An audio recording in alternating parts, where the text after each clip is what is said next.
Hello students, welcome to Nectus online classes. तो इस video lecture में हम लोग जो सीरीज चल रहा था तो उसमें हम लोग पढ़ रहे थे मानव नेत्र, हमारा चैप्टर 3 मानव नेत्र, वायुमंडलीय अपवर्तन और वर्ण विक्षेपण।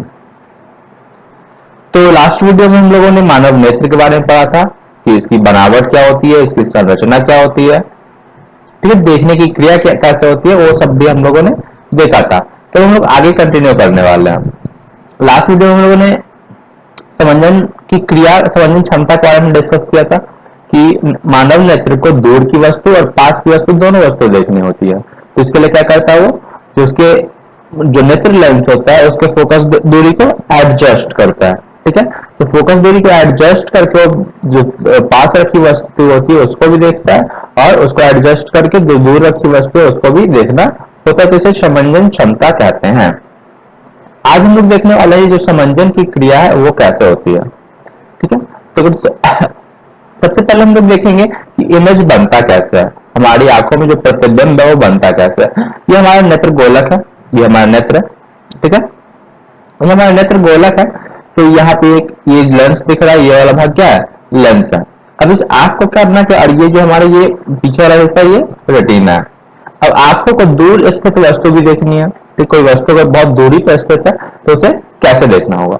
तो दूर से आती हुई प्रकाश की किरणें क्या होंगी, समानांतर होंगी। जैसे मान लेते कोई वस्तु अनंत पर है और कोई वस्तु अनंत पर रखी हुई है, तो अनंत से आती हुई प्रकाश की किरणें आपस में समानांतर होती हैं। तो ये किरणें ऐसे आ रही हैं, ठीक है, आ रही। जब ये आंखों में एंटर करेंगी, एंटर करने के बाद क्या होगा, इसका अपवर्तन होगा। अपवर्तन क्यों होगा, क्योंकि यहाँ पर नेत्र लेंस है, ठीक है, और लेंस से अपवर्तन होता है। और अपवर्तन होने के बाद जब ये रेटिना पे मिलता है तो रेटिना पे एक क्या बनता है, वास्तविक प्रतिबिंब बनता है और लोग वस्तु को देख पाते हैं, ठीक है। ये अब दूसरा केस जो है, जब वस्तु हमारे निकट बहुत निकट हो, ठीक है, बहुत निकट हो तो क्या होगा, ये किरणें ऐसे आएंगी, ठीक है, उसको भी रेटिना पे मिलाना होगा, ठीक है। दोनों केस में क्या होता है, हमको रेटिना पे मिलाना है। यहाँ पे दूर अनंत से आ रही किरणों को रेटिना पे मिलाना है और यहाँ से जो निकट बिंदु है जनरली 25 सेंटीमीटर लेते हैं, उससे आ रही किरणों को भी रेटिना पे मिलाना है। इसके लिए क्या करना पड़ता है, जो मानव नेत्र उसको अपना फोकस दूरी घटाना या बढ़ाना पड़ता है। इस केस में इसको फोकस दूरी घटाना पड़ेगा नेत्र लेंस का, और इस केस में इसको फोकस दूरी, इस केस में फोकस दूरी बढ़ाना पड़ेगा और इसमें करना क्या पड़ेगा, फोकस दूरी घटाना पड़ेगा। तो ये जो क्रिया है नेत्र लेंस द्वारा, ये जो क्रिया किया जाता है अपने फोकस दूरी को एडजस्ट करना, दूर की वस्तु को देखने के लिए फोकस दूरी का बढ़ाना और नजदीक की वस्तु को देखने के लिए फोकस दूरी को घटाना, ये कहलाता है हमारा समंजन क्षमता, ठीक है। इस क्रिया को हम क्या कहते हैं, समंजन क्रिया कहते हैं। समंजन ये हो गया हमारा समंजन क्रिया। अब हम लोगों ने बात किया था कि हम लोग निकट की वस्तु को भी देख सकते हैं और दूर की वस्तु को भी देख सकते हैं। तो निकट की वस्तु को हम लोग कब देख सकते हैं, जब वो हमारी आंखों से कम 25 सेंटीमीटर की दूरी पर हो। अगर कोई वस्तु क्या है हमारी आंखों से 25 सेंटीमीटर से कम दूरी पर रखी होगी तो उस वस्तु को हम लोग क्लियरली, स्पष्ट रूप से नहीं देख सकते हैं, ठीक है। तो यह बिंदु जो जब वो 25 सेंटीमीटर डिसाइड किया है एवरेज, ठीक है, यह स्पष्ट दृष्टि की न्यूनतम दूरी कहलाती है। यह बिंदु स्पष्ट दृष्टि की न्यूनतम दूरी कहलाती है, जो लगभग कितनी होती है, 25 सेंटीमीटर होती है, ठीक। वैसे ही दूर बिंदु भी होती है। दूर हम लोग कहाँ तक देख सकते हैं, तो दूर हम लोग अनंत तक की वस्तुओं को देख सकते हैं। कोई वस्तु अनंत पर है तब भी हम उसे देख सकते हैं। जैसे हम लोग तारों को देखते हैं तो हमसे बहुत दूर है, ठीक है, तो हम लोग मान लेते हैं कि अनंत तक की वस्तु को हम लोग क्लियरली देख सकते हैं। नेत्र अगर समंजन क्रिया करता है तो हम लोग अनंत तक की वस्तु को क्लियरली देख पाएंगे। और ये बिंदु जो अनंत है हमारा क्या कहलाता है, दूर बिंदु कहलाता है, ठीक है। तो जो नियर पॉइंट, जो नियर पॉइंट मतलब न्यूनतम दूरी, इसको हम लोग डी से डिनोट करते हैं, ठीक है, और जो दूर वाला बिंदु उसको एफ से डिनोट करते हैं। अब निकट बिंदु हमारा क्या है, अब जैसे अब हर आंखों का निकट बिंदु अलग अलग होता है। हम लोग एवरेज 25 सेंटीमीटर लेते हैं, तो हम लोग जितने दूरी तक के वस्तु को क्लियरली देख पाएंगे उसे हम लोग क्या कहेंगे, उसे हम लोग कहेंगे निकट बिंदु। और जितने दूर तक के देख पाएंगे वो क्या क्या कहलाएगा, दूर बिंदु, ठीक है। तो 25 जनरली क्या होता है, 25 सेंटीमीटर से अनंत तक की वस्तु को हम देख सकते हैं। तो जो निकट बिंदु 25 सेंटीमीटर है और जो दूर बिंदु अनंत है, ठीक है, इसके बीच का दूरी क्या कहलाता है, दृष्टि परास, इसके बीच का दूरी क्या कहलाएगा? रेंज ऑफ विजन या फिर दृष्टि परास। अब क्या होता है, अब हमारी आंखों में कुछ प्रॉब्लम्स भी हो सकता है, डिफेक्ट्स ऑफ विजन। हमारी आंखों में क्या हो सकता है, कुछ प्रॉब्लम्स होता है जिसको हम लोग क्या कहते हैं, डिफेक्ट्स ऑफ विजन। जैसे हमें कभी कभी होता है कि नजदीक का वस्तु नजर नहीं आता है, कुछ लोगों को ऐसा प्रॉब्लम होता है कि उन्हें दूर का वस्तु नजर नहीं आता है। तो ये क्यों होता है? डिफेक्ट्स ऑफ विजन के कारण होता है, ठीक है, दृष्टि दोष के कारण होता है। ठीक है, दृष्टि दोष के बहुत सारे कारण हो सकते हैं, तो उसको हम लोग एक एक करके देखेंगे दृष्टि दोष क्या क्या होता है। ठीक है, तो हम लोग को पढ़ने वाले दृष्टि दोष। ठीक है, फिर दृष्टि दोष में होता क्या है, जब जैसे मान लेते हैं कि निकट की वस्तु नहीं देख पा रहे हैं या फिर दूर की वस्तु नहीं देख पा रहे, तो इसमें रीजन ये होता है कि जो नेत्र का नेत्र लेंस होता है अपना समंजन क्रिया करना बंद कर देता है। ठीक है, फिर फोकस को एडजस्ट करना बंद करता है, वो एक ही फोकस पे जाकर सेट हो जाता है, उसके बाद फोकस को एडजस्ट घटा या बढ़ा नहीं पाता है। ठीक है, इसलिए क्या होता है, दृष्टि दोष होता है। तो दृष्टि दोष कौन कौन से हो सकते हैं? तो दृष्टि दोष मेनली 3 प्रकार के होते हैं। पहला हमारा निकट दृष्टि दोष, जिसको हम लोग शॉर्ट साइटेडनेस या मायोपिया कहते हैं। ठीक है, शॉर्ट साइटेडनेस या मायोपिया। दूसरा दूर दृष्टि दोष, इसको फार साइटेडनेस या हेट्रो हेट्रो हाइपरमेट्रोपिया कहते हैं। तीसरा ज्यादा दूरदर्शिता, जिसको हम लोग बायोपिया कहते हैं। हम लोग देखेंगे तो इन सबको दूर करने के लिए हम लोग क्या करते हैं, चश्मे का यूज करते हैं। ठीक है, आप सब लोग को पता होगा। चश्मे के अलावा हम क्या करते हैं, कॉन्टैक्ट लेंस का इस्तेमाल भी करते हैं। सब मान लो कि हमको चश्मे लगाने का मन नहीं है, ठीक है, तो हम क्या कर सकते हैं, कॉन्टैक्ट लेंस आता है जो हम अपनी आंखों में लगा सकते हैं। तो कॉन्टैक्ट लेंस के का हेल्प लेके भी इन बीमारियों को दूर, इन दृष्टि दोष को दूर किया जा सकता है। तो सबसे पहले हम देखेंगे निकट दृष्टि दोष। ये निकट दृष्टि दोष या शॉर्ट साइटेडनेस है क्या, जिसे हम लोग मायोपिया भी कहते हैं। ठीक है, तो निकट दृष्टि दोष में होता है क्या, जो भी वस्तु या कोई नेत्र, मान लीजिए किसी का नेत्र है, तो निकट दृष्टि दोष है उसमें। ठीक है, इसका मतलब यह है कि वो क्या होता है, वो अगर निकट दृष्टि दोष है, दूर स्थित वस्तुओं को स्पष्ट नहीं देख सकता है। अगर किसी नेत्र में निकट दृष्टि दोष है तो क्या कर सकता है, निकट की वस्तु को तो देख सकता है लेकिन दूर की वस्तु को स्पष्ट नहीं देख सकता है। जैसा कि नाम में आप लोग को लग रहा होगा, ठीक उसका उल्टा इसका प्रॉपर्टी है। निकट दृष्टि दोष में निकट की वस्तु क्लियरली नजर आती है, बट दूर की वस्तु हमें क्लियरली नजर नहीं आती है। ठीक है, अगर हमें दूर की वस्तु नजर नहीं आ रही है, ठीक है, मतलब जैसे अब तारे, चांद तारे बहुत दूरी पर स्थित है, हमें दूर की वस्तु नजर नहीं आ रही है, तो दूर की मतलब हमारा जो दूर बिंदु है वो अनंत पे नहीं है। अगर हमारा दूर बिंदु अनंत पे होता है हमें तारे नजर आते हैं, लेकिन दूर बिंदु अनंत पे नहीं है। इसका मतलब जो हमारे नेत्र का दूर बिंदु है वो अनंत पे न होके उससे कम दूरी पे कहीं किसी बिंदु पे है। ठीक है, तो ऐसे केस में क्या होता है, जो दूर बिंदु अनंत ना होकर उससे कम दूरी पे किसी बिंदु पे होता है। ठीक है, तो इस दोष के क्या क्या कारण हो सकते हैं। ठीक है, कि निकट दृष्टि दोष हो या फिर दूर दृष्टि दोष हो, इसके 2 कारण हो सकते हैं। ठीक है, तब हम सबसे पहले इसके कारण देख लेंगे, इसके कारण क्या क्या हो सकते हैं। पहला तो इस दोष के 2 कारण हो सकते हैं। नेत्र गोलक का लंबा हो जाना, पहला कारण क्या है, नेत्र गोलक का लंबा हो जाना, या मतलब नेत्र गोलक का लंबा हो जाने का मतलब क्या है, नेत्र हमारा बिल्कुल गोल होता है।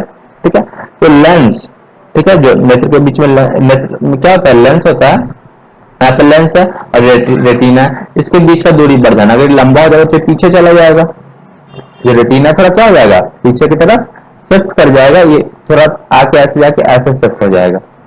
ठीक है, तो नेत्र गोलक का लंबा हो जाना पहला कारण है। इससे क्या होगा, लेंस और रेटिना के बीच का दूरी बढ़ जाएगा। दूसरा क्या, नेत्र लेंस का आवश्यकता से अधिक मोटा हो जाना। अगर नेत्र लेंस मोटा हो जाएगा, ठीक है, तब भी क्या होगा, हमें निकट दृष्टि दोष होगा। हमें निकट की वस्तु क्लियरली नजर आएंगी लेकिन दूर की वस्तु क्लियरली नजर नहीं आएंगी। ठीक है, इसमें होता क्या है,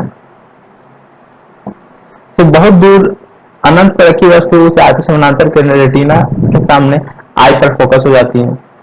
फिर इसका हम लोग फिगर देखेंगे। ये हमारे पास क्या एक फिगर है, ठीक है, जिसमें हम लोग देख रहे हैं, एक मिनट,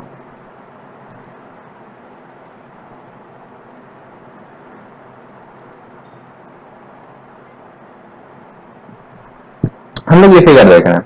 इस फिगर में क्या है, देख रहे हैं, ये जो एक नेत्र है, जो क्या है, निकट दृष्टि दोष से पीड़ित है। इस नेत्र में क्या है, निकट दृष्टि दोष है। अगर निकट दृष्टि दोष है तो इसका क्या हो गया, इसका जो नेत्र गोलक है लंबा हो गया है, पहले यहाँ पे था आई पे था, ठीक है, अब क्या हो गया, थोड़ा पीछे की तरफ शिफ्ट हो गया, जो आप लोग को फिगर में दिख रहा है। तब होता क्या है, होता कुछ ऐसा है कि जब नेचुरल जो अगर जो नेत्र लेंस है वो नेचुरली अगर काम करेगा तो दूर से आ रही किरणों को कहाँ करेगा, जहाँ पे रेटिना पहले था वहां पे आई पे फोकस करता है, ठीक है। लेकिन हुआ क्या है, ये थोड़ा पीछे चला गया है, तो रेटिना अगर पीछे चला गया तो रेटिना पे इमेज बनेगा तभी हमको दिखेगा, तो ये यहाँ रेटिना पर तो बन नहीं रहा, रेटिना से पहले ही बन जा रहा है। अब क्या होता है, मान लेते हैं अनंत से ना आते हुए किसी बिंदु एफ से आ रहा होता है, मान लेते दूर बिंदु है, जहां तक हमको वस्तु दिखाई दे रहा है वो हमारे लिए दूर बिंदु होगा, जितनी दूर तक दिखाई दे रहा है। तो यहाँ पे एफ से कोई किरण आ रहा है, ठीक है, तो क्या हो रहा है, जाके यहाँ पे आई पे मिल रहा है, ठीक है, आई पे मिल रहा है तो हमको वस्तु दिखाई दे रहा है। अब इसको क्या करना है, अब ये जो किरण आई एफ से आ रहा है, आई पे बन रहा है, उसको हमको क्या अनंत से दिखाना है, ठीक है, अनंत से आता हुआ किरण कहाँ पे मिलना चाहिए, इस बिंदु पे मिलना चाहिए। तो अब यहाँ पे देखो ये किरण कर हो रहा है क्या, ये किरण ऐसे आ रहा है, ठीक है, और इस किरण को हम और फैला दें, जो आने वाला किरण है, ठीक है, जो किरणें आ रही हैं उसको हमको और क्या कर दे, फैला दे, ठीक है, और अगर फैला देंगे डाइवर्ज कर देंगे, ठीक है, तो डाइवर्ज कर देंगे तो क्या होगा, ये किरणें ऐसे आ रही हैं, ठीक है, तो ये क्या जाएंगी, ये और डाइवर्ट हो जाएंगी, मतलब और हिंदी में कहते हैं अपसरित हो जाएंगे, ठीक है, तो ये किरणें क्या हो जाएंगी और अपसरित हो जाएंगी। अपसरित होकर फिर क्या होगा, नेत्र लेंस से अभिसरित होंगे और आई पे मिलेंगी, ठीक है, तो जो नेत्र है उसको लगेगा कि ये किरण कहाँ से आ रहा है, ये किरण बिल्कुल यहाँ से आ रहा है। तो इस प्रकार हम लोग अवतल लेंस का इस्तेमाल करके हम लोग इस चीज को अच्छे तरीके से समझ सकते हैं, ठीक है। यहाँ पे उपचार दिया हुआ है, आप लोग पढ़ सकते हैं, ठीक है। इस दोष को दूर करने के लिए जिस चश्मे का व्यवहार किया जाता है उसमें अवतल लेंस लगा होता है। जब हम निकट दृष्टि दोष हो उसको दूर करने के लिए जिस चश्मे का इस्तेमाल करेंगे उस चश्मे में क्या होता है, अवतल लेंस लगा होता है। अवतल लेंस क्यों लगा होता है, क्योंकि क्या करता है, किरणों को अपसरित करता है। ये क्या करता है, किरणों को अपसरित करता है, अगर किरणें अपसरित हो जाएंगी, ठीक है, यहाँ से आने वाली किरणें क्या होगी, यहाँ पे मिल जाएगी किरणें, किरणों को थोड़ा ये अपसरित कर देगा, ठीक है, तो क्या हो जाएगा, वो किरणें समानांतर से आती, मतलब जो समानांतर से जब ये किरणों को अपसरित करेगा समानांतर से आने वाली किरणें क्या हो जाएंगी, यहाँ पे मिलेंगी, ठीक है, क्योंकि नेत्र लेंस क्या हो गया, यहाँ पे नेत्र लेंस मोटा हो गया है, मोटा का मतलब पावर बढ़ गया है, पावर बढ़ गया तो क्या कर रहा है, पहले ही मिला दे रहा है।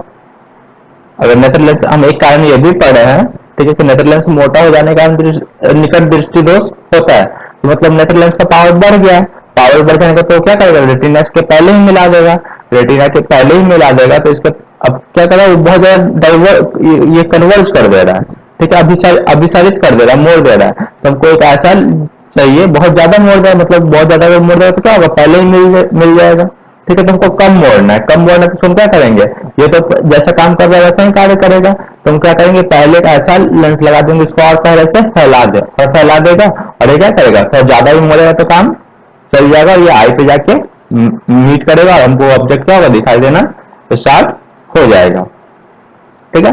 तो हम कैसे डिसाइड करेंगे, जब हमको अगर पावर डिसाइड करना हो कि कौन सा पावर हमको यूज करना है तो हम लोग कैसे डिसाइड करेंगे, तो पावर का तो मैंने आपको बताया है। यहाँ पे हम लोग देखेंगे कि जैसे एफ लेंस का क्या होता है, फोकस दूरी होता है, आप सबको पता है। डी जो है आंख से दूर बिंदु एफ की दूरी, एक फॉर्मूला मैं देख रहा हूँ यहाँ पे, ये यहाँ पे एक फॉर्मूला है, ये जो फॉर्मूला है 1 minus d is minus 1 minus infinite is equal to 1/f, ठीक है। यहाँ पे f क्या है, फोकस दूरी है, d क्या है, आंख से दूर बिंदु f की दूरी, ठीक है। जो हमारा दूर बिंदु होगा, दूर बिंदु अनंत ना हो, क्या हो, अनंत से नजदीक क्या कोई f बिंदु होगा, तो आंख से उस बिंदु f के बीच का दूरी क्या कहलाता है, इसको स्मॉल d से डिनोट करते हैं। और v क्या है, लेंस से प्रतिबिंब की दूरी, लेंस से जितना दूर प्रतिबिंब बन रहा है वो हमारा v कहलाता है, ठीक है। और हमारे पास लेंस सूत्र है, ये हमारे पास क्या है, लेंस सूत्र है,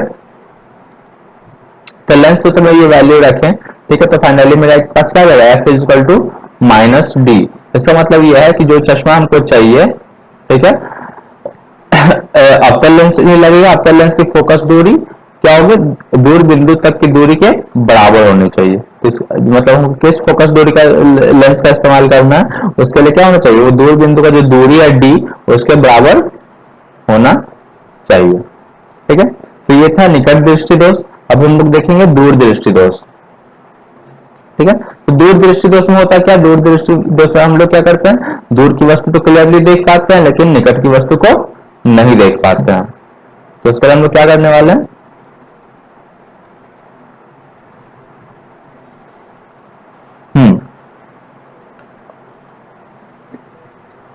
तो हम लोग जो दूर दृष्टि दोष होता है उसमें दूर की वस्तु को देख पाते हैं, निकट की वस्तु को नहीं देख पाते हैं। तो इसका क्या क्या कारण होता है, इसका कारण होता है नेत्र लेंस का छोटा हो जाना। ठीक है, सॉरी नेत्र लेंस में नेत्र गोलक का छोटा हो जाना। इसका मतलब क्या होगा, रेटिना और नेत्र लेंस के बीच का दूरी कम हो जाना। दूसरा कारण ये हो सकता है कि नेत्र लेंस का आवश्यकता से अधिक पतला हो जाना। अगर नेत्र लेंस पतला हो जाएगा तब भी हम लोग क्या करेंगे, उस चीज को, पास की वस्तु को नहीं देख पाते हैं। ठीक है, तो इसमें होगा कि जैसे हमें 25 सेंटीमीटर तक की वस्तु नजर आनी चाहिए, लेकिन ऐसा नहीं होगा। अगर कोई वस्तु 25 सेंटीमीटर पर रखा तब भी हमको नजर नहीं आएगा। हमको 30 सेंटीमीटर, 35 सेंटीमीटर, 40 सेंटीमीटर पर रखेंगे तब नजर आएगा, ऐसा होता है। मतलब हम लोग नजदीक का वस्तु नहीं देख पाते हैं। ठीक है, इसका भी दो कारण है, ये आप लोग को पता होना चाहिए, ध्यान रखिएगा। तो इसका हम लोग डायग्राम के मदद से हम लोग सीधा समझेंगे कि हम लोग इसको कैसे ठीक करते हैं। ठीक है, तो हम लोग फिगर पे आते हैं। फिगर ऊपर था, एक मिनट।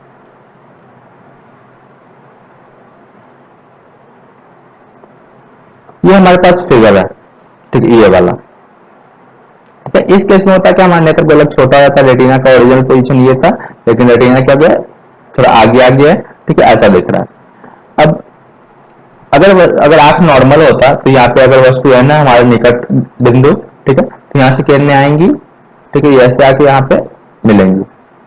ठीक है, अब क्या होता है, हमको एन पर रखा वस्तु नजर नहीं आएगा, उससे पहले अगर कोई वस्तु एन डैश पे रखा तो हमको नजर आएगा, इसके बाद वाला वस्तु नजर आना बंद हो जाएगा। मतलब एन से एन डैश के बीच का दूरी अगर कोई वस्तु रखा हुआ तो हमको वो नजर नहीं आता है। तो इसके लिए हम लोग क्या करेंगे, अब देखो ये यहाँ पे मिल रहा है, ये किरण क्या हो रहा है, पीछे मिल रहा है, मतलब इसको और मोड़ने का जरूरत है। अगर ये किरण थोड़ा और पहले मुड़ जाता तो यहाँ पे बन सकता था रेटिना पे। तो इसको हमको और मोड़ने की जरूरत है, किरण को और मोड़ने के लिए क्या, कौन सा लेंस यूज करेंगे, उत्तल लेंस। तो उत्तल लेंस को हम क्या कहते हैं, अभिसारी लेंस कहते हैं, जो क्या करता है, किरणों को और मोड़ देता है। हम लोग क्या करेंगे, किरणों को और मोड़ देंगे। ठीक है, किरणों को और मोड़ देंगे। ठीक है, तो अगर ये क्या जाएगा, और मुड़ जाएगा। ठीक है, और मुड़ जाएगा तो क्या होगा, यहाँ से जो किरण आ रहा है, ठीक है, उसका इमेज यहाँ पे आई पे बन जाएगा, और इस प्रकार हम क्या कर सकते हैं, उस वस्तु को क्लियरली देख सकते हैं। ठीक है, तो ये दोनों, तो इस केस में हम लोग क्या करेंगे, उत्तल लेंस का इस्तेमाल करते हैं। अब जो दूर दृष्टि दोष है उसको दूर करने के लिए हम लोग किसका इस्तेमाल करेंगे, उत्तल लेंस का इस्तेमाल करेंगे। अब एक इंपॉर्टेंट बात है वो देख लेते हैं। ठीक है, उपचार के लिए तो हम लोग उत्तल लेंस का इस्तेमाल करते हैं। अब हम लोग लेंगे कि आप जो उत्तल लेंस लेंगे उसका फोकस दूरी क्या होना चाहिए, तो उसके लिए हमारे पास एक फॉर्मूला है, उस उत्तल लेंस का फोकस दूरी इतना होना चाहिए। अगर हमको निकालना है कि जो उत्तल लेंस हम लोग इस्तेमाल करते हैं दूर दृष्टि दोष को दूर करने के लिए, उसका फोकस दूरी कितना होना चाहिए, तो हमारे पास ये फॉर्मूला है जो हम लोग लेंस सूत्र से निकालना है। इस फॉर्मूला कैसे आया, एफ क्या है, लेंस का फोकस दूरी, जो लेंस हम लोग यूज करने वाले हैं चश्मे में उसका फोकस दूरी। ठीक है, यू क्या है, लेंस से वस्तु की दूरी, लेंस से वस्तु की दूरी यू होता है। ठीक है, हम लोग जानते हैं। तो यहाँ पे जो वस्तु दूरी है, ठीक है, उसको हम लोग कैपिटल डी से डिनोट करते हैं। वस्तु दूरी को हम लोग कैपिटल डी से डिनोट करते हैं, और प्रतिबिंब दूरी हम लोग स्मॉल डी से डिनोट करते हैं। जब इन सबको वैल्यू हम लोग यहाँ पे रखेंगे तो फाइनली मेरे पास आ जाएगा f is equal to capital d into small d divided by small d minus capital d. ठीक है, तो इस फॉर्मूले का यूज करके हम लोग क्या कर सकते हैं, उत्तल लेंस का फोकस दूरी निकाल सकते हैं, जिसका इस्तेमाल हम लोग दूर दृष्टि दोष को दूर करने के लिए करेंगे। तो आज के वीडियो में मैं बस इतना ही रहने देने वाला हूँ। Thank you. और जाने से पहले आप लोग बस एक रिक्वेस्ट है कि इस चैनल को सब्सक्राइब जरूर करें और वीडियो को लाइक करें। Thank you.